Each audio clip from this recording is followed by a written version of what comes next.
Motherhood is all-consuming. Having babies, nursing, feeling the fear of loving someone that much. And there's this baby on your chest and boom, your entire life has changed. It's a privilege of being your child's safest space and watching your heart walk around outside of your body. The truth is, I can be having the best time being a mum 1 minute, and then the next I'm questioning all my life choices.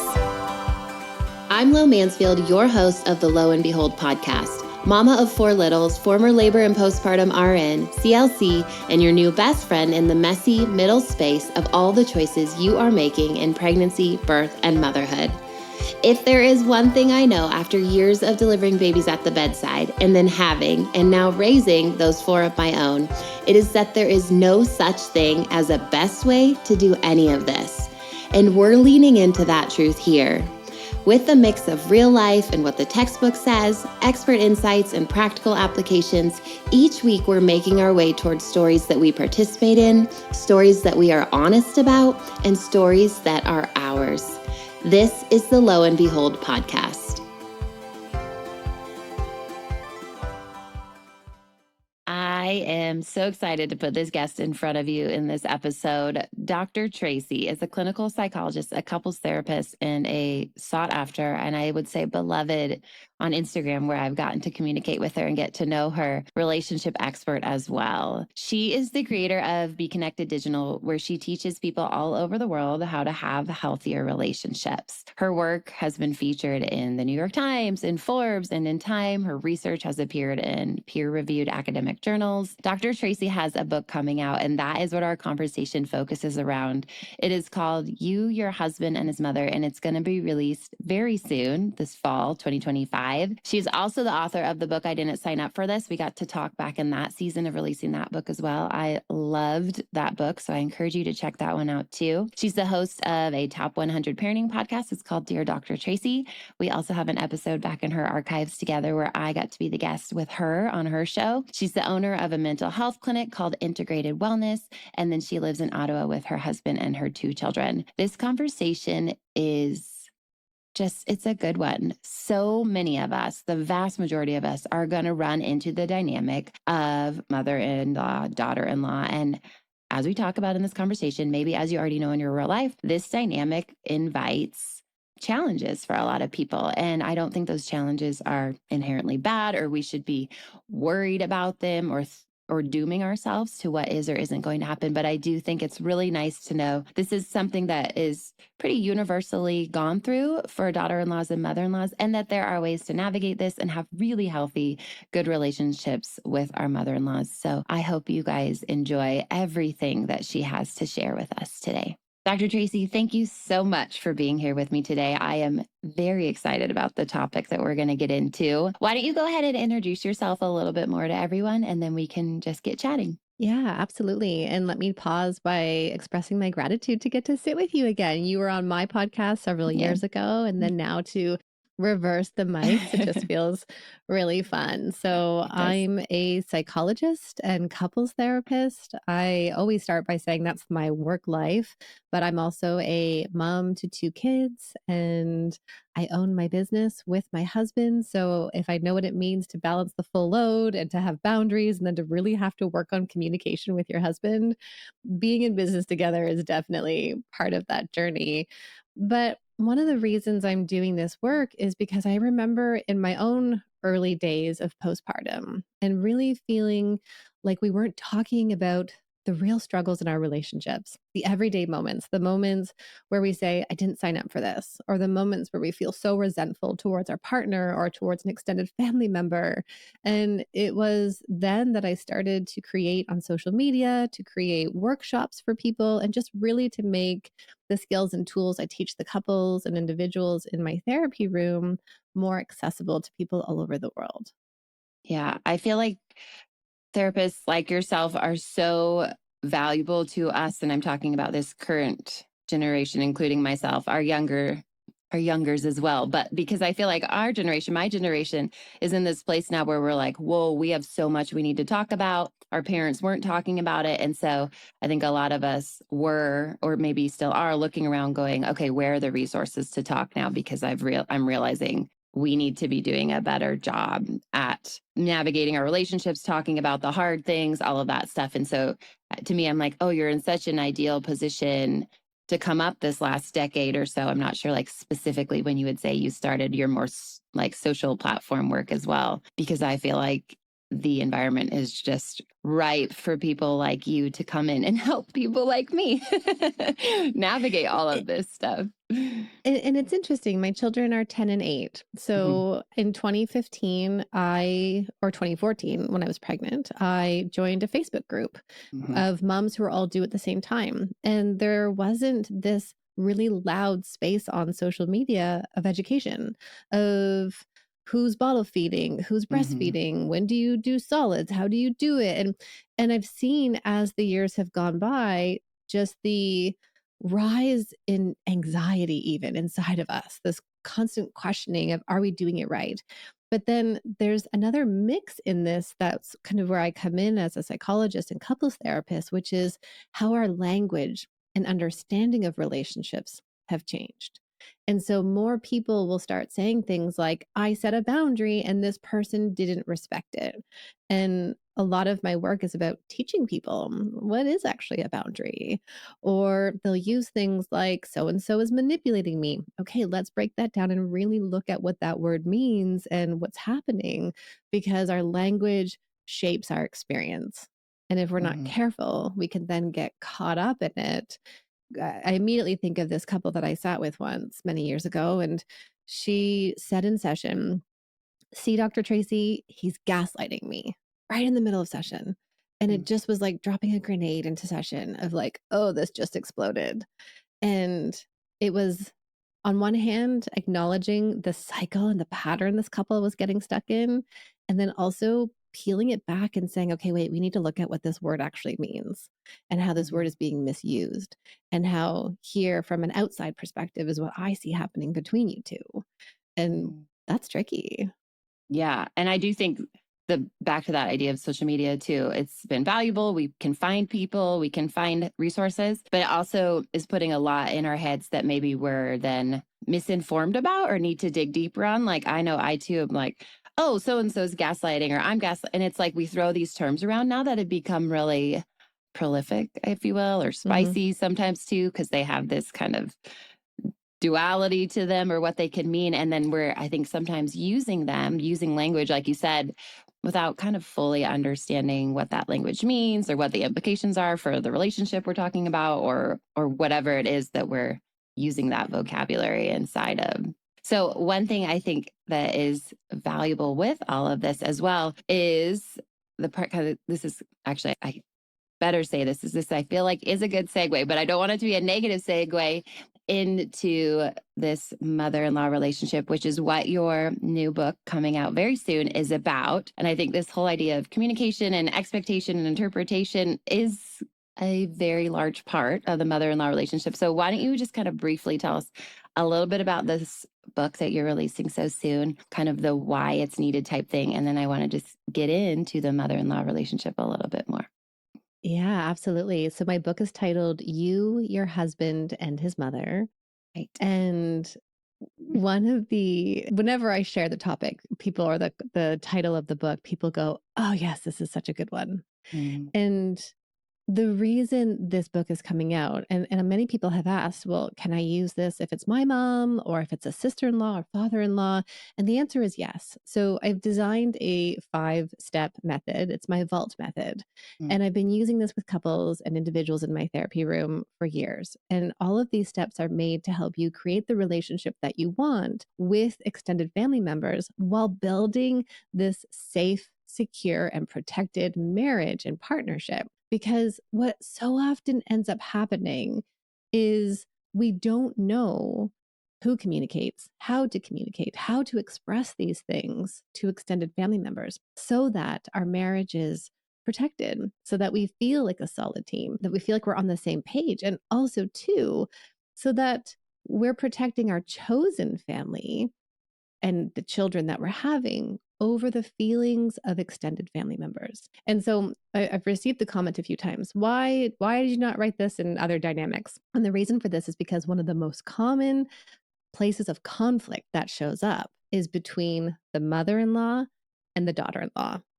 It's a much higher percentage compared to, say, the son-in-law and his mother-in-law.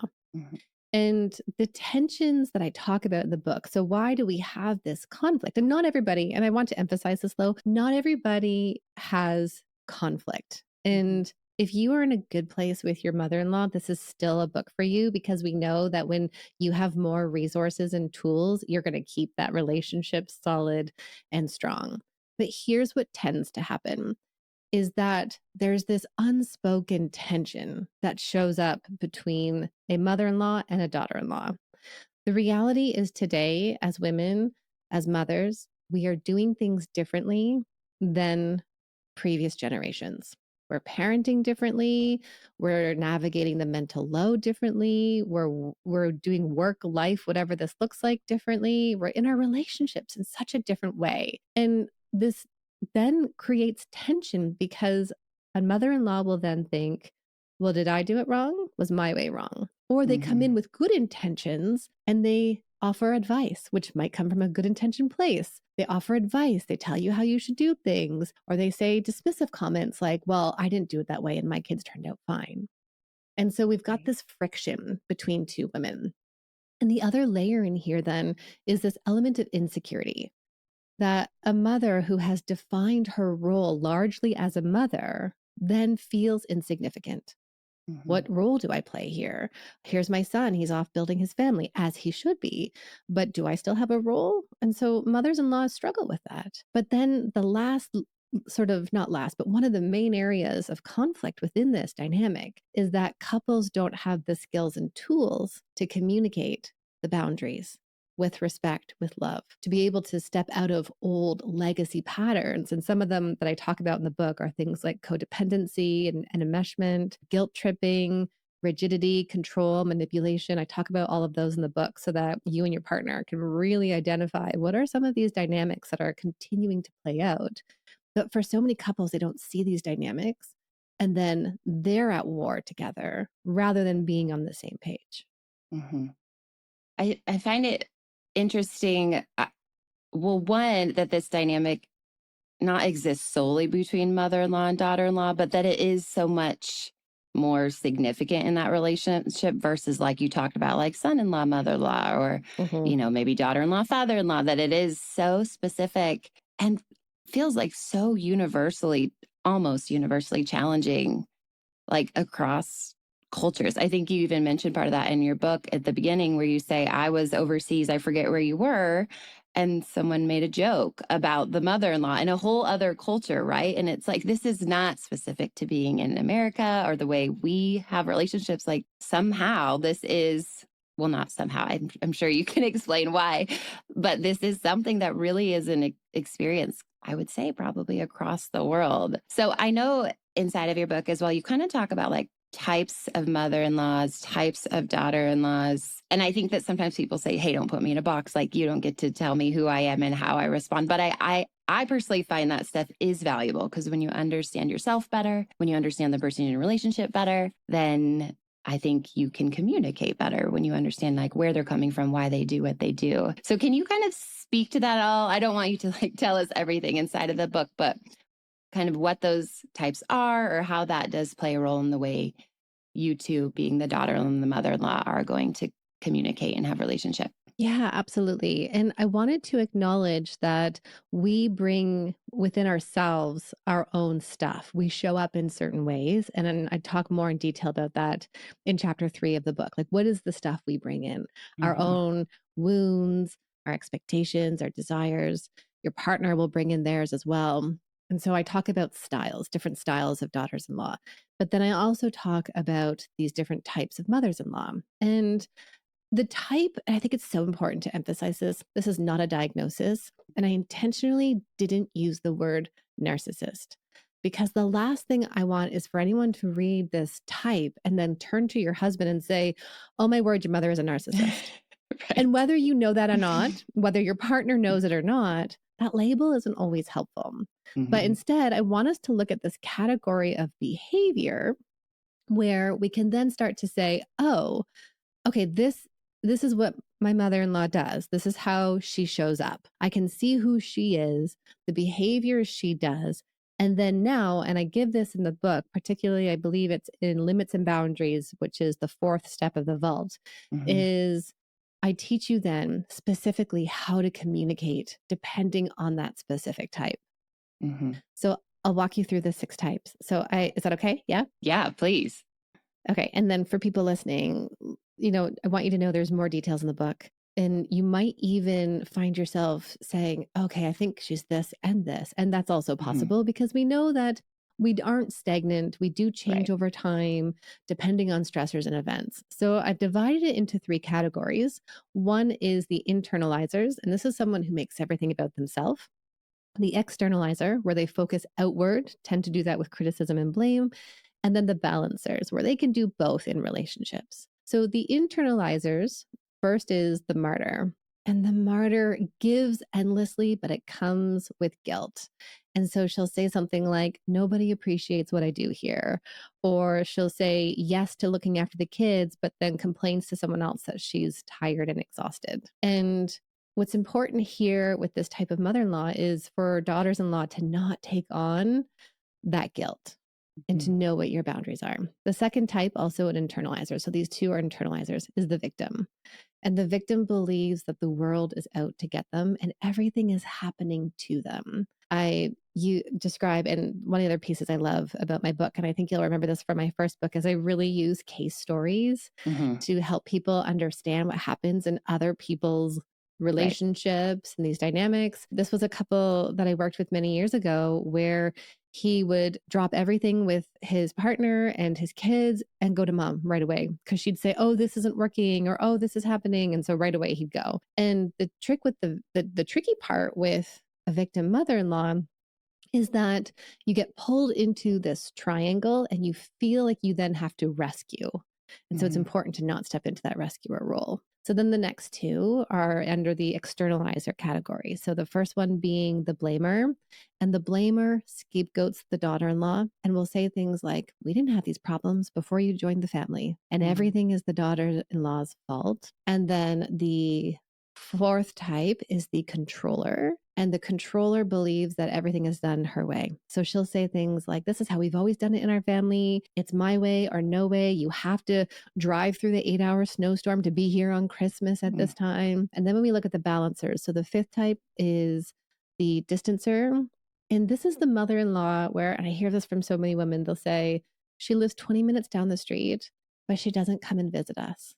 She's not involved in our life. Or she'll say, I don't want to be around babies. I'll come when the kids are older, or some other comment like that. And I think it's so important to understand that that's this withdrawal and avoidance as part of who this person is, rather than what I know many daughter-in-laws end up doing is they'll say, this is about me. There's something about us. Right. And then the last type, the 6th type, is the supporter. And the supporter is the one that shows up and says, how can I be here for you? She doesn't center herself in your story. She's there to support you. It still requires healthy communication on both parts. But oftentimes people will say, I've hit the jackpot with my mother-in-law. So there's those types of mother-in-laws. And then there's, I'm assuming as well, these types of daughter-in-laws. And so I would love to hear about that because that's how I'm thinking about myself right now too. Because obviously I imagine, I don't want to say some types match up better than others, but my guess is like I could bring strength and weaknesses into maybe, or better into one relationship versus if my mother-in-law were like another one of the 6 types. So how does that kind of work when you add in, oh yeah, also the daughter-in-law has her own way that she moves about the world and has relationships too? So when it comes to looking at the style of daughter-in-law, I have noticed there are 3 different styles. And I think what's important is, again, we can vacillate and move through different ones depending on what's going on in our life, depending on, are we looking at the early stages of our relationship? Are we looking at after a marriage, a significant event, having a baby? And so I found that there are a lot of women who fall into the good girl daughter-in-law. And this is someone who's a people pleaser and really focuses on having someone like them. And you can imagine how exhausting then this can become for a good girl daughter-in-law who then has a martyr mother-in-law, or who then has a mother-in-law who is blaming. And that becomes exhausting. So then we have the second style, which is the manager. And the manager is someone who really thrives on boundaries and structure in their life. And then what that bumps up against is having another person come into their life. And they have to be able to co create and negotiate that, which can be tricky, right? Because here's this mother who has known her son the best all his life. And then we're trying to co create what a family looks like. And then the last style is really that collaborator. And the collaborator comes in and she can do the self and other and can hear the feedback, see the good intentions, but then at the same time isn't stepping into people pleasing or is getting stuck in more of that rigidity. And I think there's something really important about recognizing who we are. And that is not to blame ourselves, and it's not to attack ourselves, but instead it's to say, oh, sometimes there is this part of me that shows up this way. And does that really work for me? And what would be better for me to do this? And then if we can start recognizing how we then bump up against another person, we can then again say, what's going to feel best for us as a family? Mm-hmm. A lot of this makes me think of Enneagram numbers, which I'm sure you know all about as well. And that idea that the Enneagram isn't like, or at least how I've interpreted it, is it's not about telling you like who you are, but more like, why do we do what we do, right? That motivation piece. And so I think like, I've loved that for my marriage. Like, oh, my husband, Kelvin, is not doing XYZ to hurt me. He's doing it because like, this is the way he's been designed. And now he has to like healthily live inside of that. And of course, all of us need to grow in the areas where we're weak and stuff like that. And so it's been so valuable. And I keep thinking about that, listening to these types and the way they can interact, is like understanding maybe why your mother-in-law does what she does or why she is the way she is, and not just being mad about why they do what they do. It just makes me think, this is cheesy, but like that word of having that grace, right? To know this isn't about me. This isn't coming at me because she just doesn't like me or wants, but there's also probably a reason that she is the way she is. And there's parts of her that have always been this way. And so I think it's just really valuable to bring that idea of like motivations, why people do what they do, not just why they're doing something, into these relationships for sure. So I've loved the Enneagram for marriage stuff. And I'm like, I need to figure out what I have two mother-in-laws because my husband's parents separated. I'm like, I wonder what their Enneagram numbers are. How do we put all this together? Because I think that's so valuable in navigating any relationship. It's all about bringing increased awareness to who people are, and then creating that sense of differentiation. That's something I talk a lot about in my first book, which is about I am me and you are you, and we're both okay. And it's the idea that I can't change who another person is, but I can understand them. And when I understand them, I have more compassion and I will have more grace. That doesn't say that I like what they do. If they are hurtful and disrespectful, it doesn't say that I'm going to go and change them. Instead, I accept. And acceptance means I recognize that this is something that's outside of my control. I recognize that this is another person and I can't control another person. And that where my agency really comes in is by identifying patterns and then being able to build understanding of who we all are and what we all bring to this dynamic. Because of course, then your husband also brings this in. And I really emphasize this in the book, which is family members are predictable and consistent most times.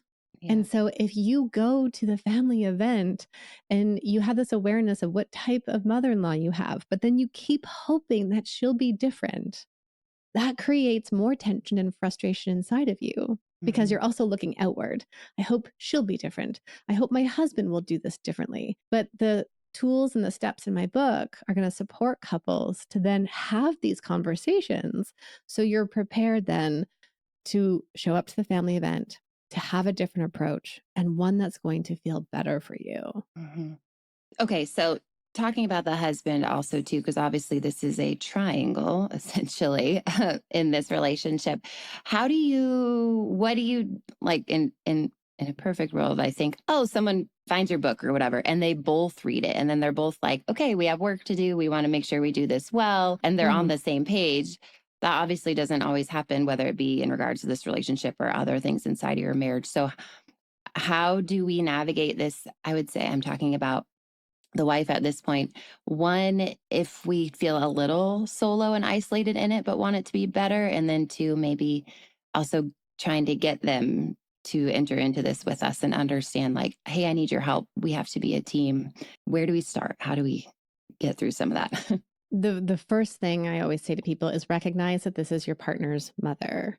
And if we go back, we recognize that there are all of these coping mechanisms that your husband learned as a child to remain connected to his parent. And so because of that, today, if you go in and say, your mother is an awful person, she's doing all these hurtful things, you need to, we need to, that naturally is going to bring up defenses because first, he has lived in these patterns.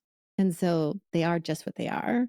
Second, I'm also mindful that many of the men I work with, not all, but many, engage in avoidance and compartmentalizing, which means they're going to shut things down faster. We also know from Gottman's research that in conflict, men have a higher spike in their physiological measures and they're more likely to shut down. So physiologically, we know that. So I think it's really important then to recognize, so if it's me and I've picked up this book and I'm doing it on my own, how do I then start bringing forward these issues? And the first starting point there is to start gently talking about things that don't feel good for you, which is, let's think of an example. You're going to the holiday event that's coming up and mother-in-law grabs baby out of your hands and tells you all the things that you should be doing differently. So you would go to your husband then and say, there are these moments where I feel helpless and I don't feel good. I feel pushed to the side. And I know that's no one's intention. We give, as Dr. Becky would say, the most generous interpretation. We give a positive interpretation, right? But we say, this is something that I need, and really talking about what is it that you need in those moments. Do you need your husband to come in and to say something? Do you need a boundary to be set ahead of time? Do you need to baby wear during that time or whatever that looks like?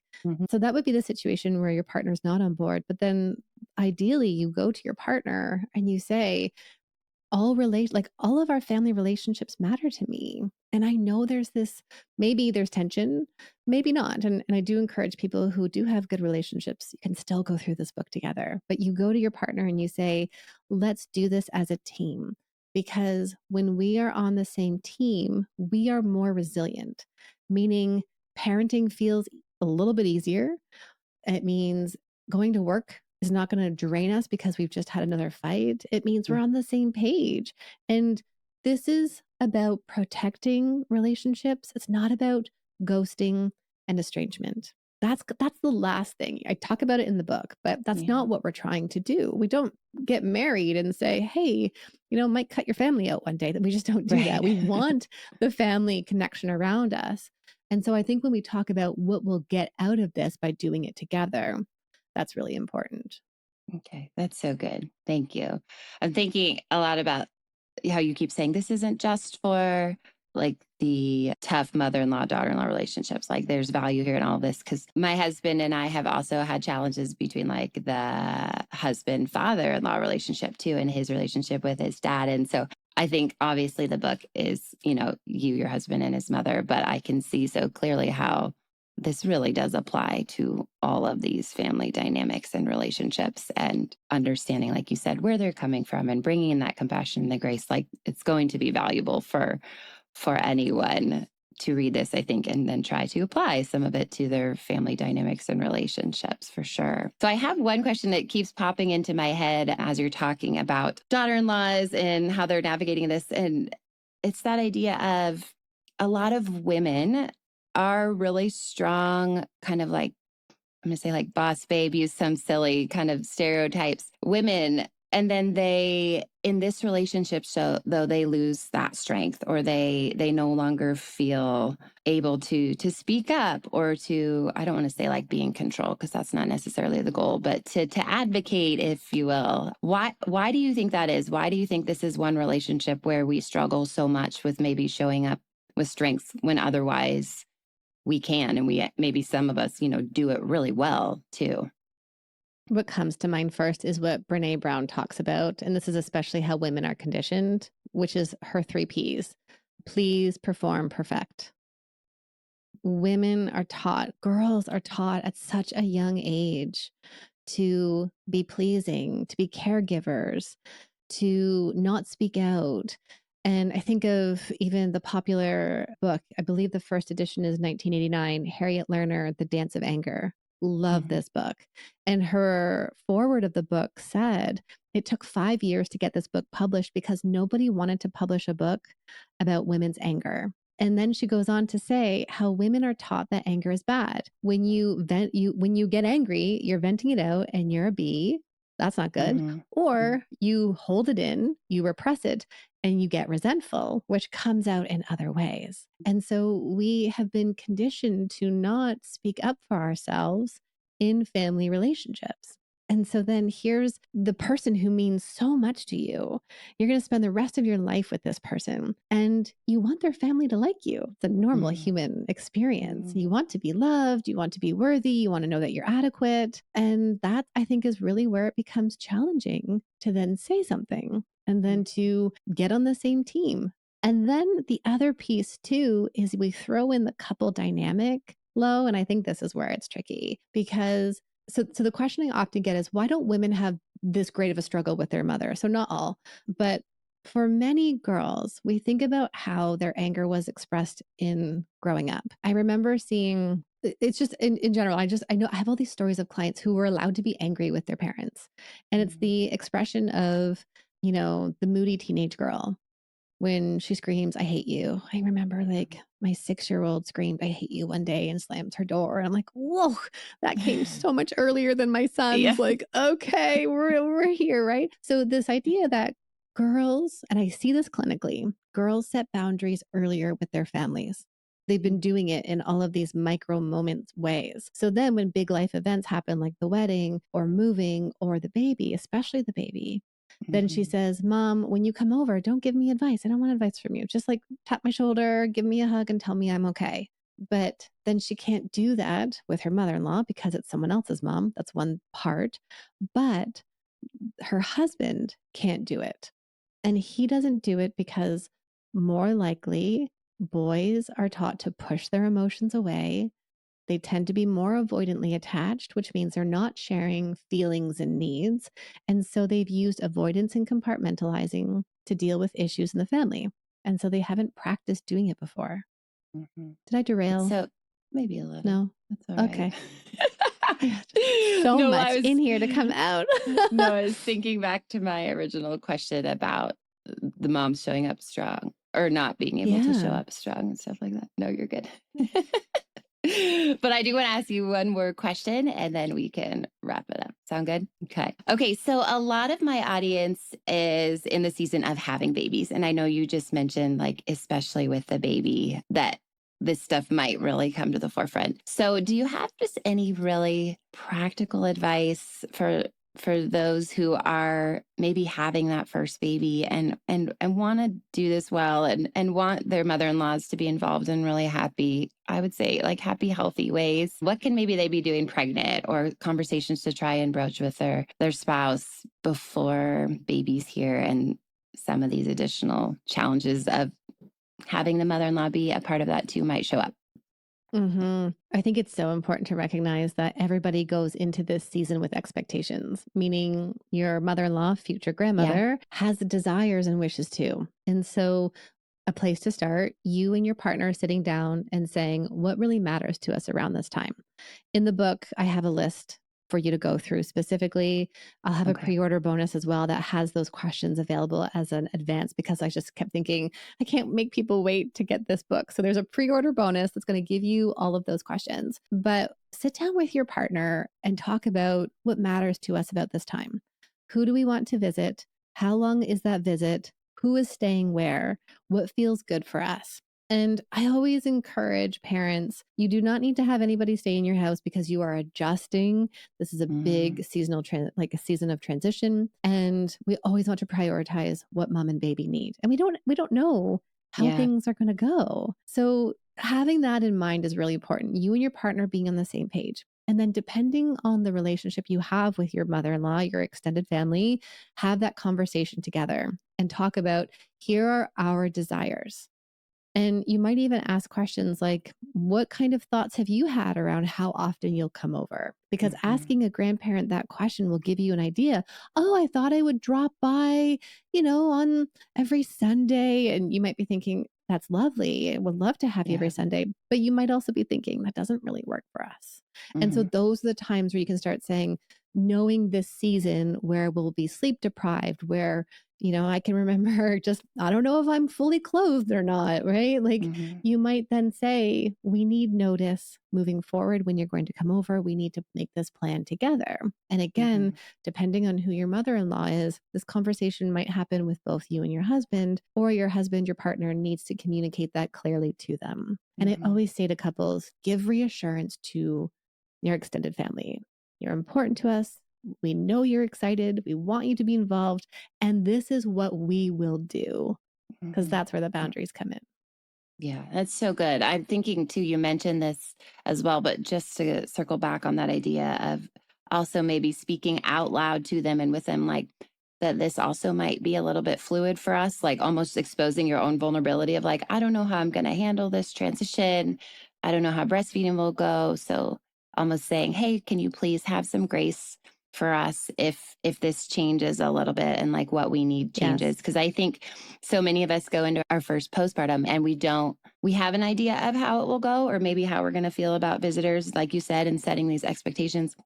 And then we get in it and then realize, oh, we actually would love more care and support, or we would like less, or today is different than yesterday. And so almost trying to just remind everyone in that relationship that this might change. And so can you just like hold that grace for me and my husband, if if it's daughter-in-law having this conversation, so that hey, I mentioned this to you, that I'm not totally sure how I'm going to feel today, tomorrow, and at 4 weeks postpartum or whatever. So I think making sure you put a pin in that too can be really, really helpful for these kind of preemptive combos as well. And I have one piece to add to that, especially for Yeah. our good girl daughters-in-law. Which is probably me. And So speak to me.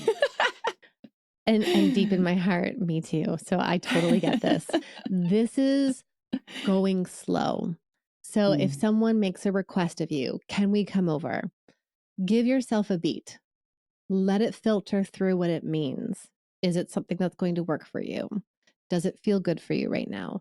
And remembering that this is your time and you need this time to heal and to bond. You need it for the three of you, and that your no isn't wrong just because they're upset. mm. And that's something that our people pleasers and deep caregivers really need to hold on to. If we think Enneagram, those are our type 2 and type 3s. They need to hold on to, like, when you say no, it doesn't make you a bad person. It Mm. just means, so if they're upset because you say no, it doesn't make you a bad person. It just means that they're having their own feelings about it and they're Yeah. allowed to have that. Yep. Yep. And it's not a reflection again of you. Like you've No, been of your saying throughout, goodness. like No. this is not about you. Like your mother-in-law is one way and you are one way, and you two are gonna come together and have to figure it out. Okay, this Yeah. is so helpful. I feel like it's just such an interesting relationship. So it's not surprise. I feel like we could keep talking and keep digging into types and what happens when they come up against each other and all of that, because yeah, it's just a really, I think, challenging and can be a really lovely relationship too. But like, yeah, like you said, this is a person that our spouse want to be with forever, which means these are relationships we're going to have forever too. So it's big. I think we know that these are big relationships, but also this is lifelong. So that's a really big thing to hold and navigate. So yeah. Okay. Absolutely. I would love for you to remind us the title of your book so we can keep an eye out for it. Remind me of the release date. I think I know, but I don't want to say the wrong one. And then where people could find you, find the links, the resources, all of that as well. Yes, absolutely. So for people listening, come and say hello to me over on Instagram. That's my main area. Dr. Tracy D is my handle. And then you can find all the details on my website, drtracyd.com. And the book is called You, Your Husband, and His Mother, and it comes out November 4th. So just November before the American Thanksgiving and 4th. Christmas. Okay, perfect. And then one question I love to ask just for fun, about anything, what is something in your life right now that's just like sparking a lot of joy for you? Watching my children in this middle childhood stage, Mhm. it's incredible. And it links back to the book in the sense of how my job and someone had an angry mother-in-law sent me a DM once and said, just wait until you have kids or wait, or do you have a son? Or I can't remember what it was, but here's the deal. I have a son and I am so attuned to what it means to be his first love in the sense of I'm showing him what it means to love another woman. And it's incredible to see how they begin to individuate from family, but then also how there's like this cuddling and coming back and being close. And so with my kids being 8 and 10, I'm just really grateful that I get to witness them on this journey. It's just so cool. It really is. My oldest is 8, so we have that crossover. And when you just said that, like Yeah. cuddling and the coming back, like, man, that tension's so real in these middle years. And it's so fun to see when they step away, but then also when they cuddle or come back, you're like, oh, good, you're still right here too. It's such a sweet, it's just so different than the baby years to watch them Yeah. do this and take those steps away too. It's a lot of fun. So Yeah. thank you so much for coming here with me, giving me this time today. I'm very excited about your book to read the whole thing. I've kind of gotten to dig into it from some snippets that have been shared with me. So I'm just excited to see kind of the feedback you get and where the conversation keeps going. Thank you so much for listening to the Lo and Behold podcast. I hope there was something for you in today's episode that made you think, made you laugh, or made you feel seen. For show notes and links to the resources, freebies, or discount codes mentioned in this episode, please head over to loandbeholdpodcast.com.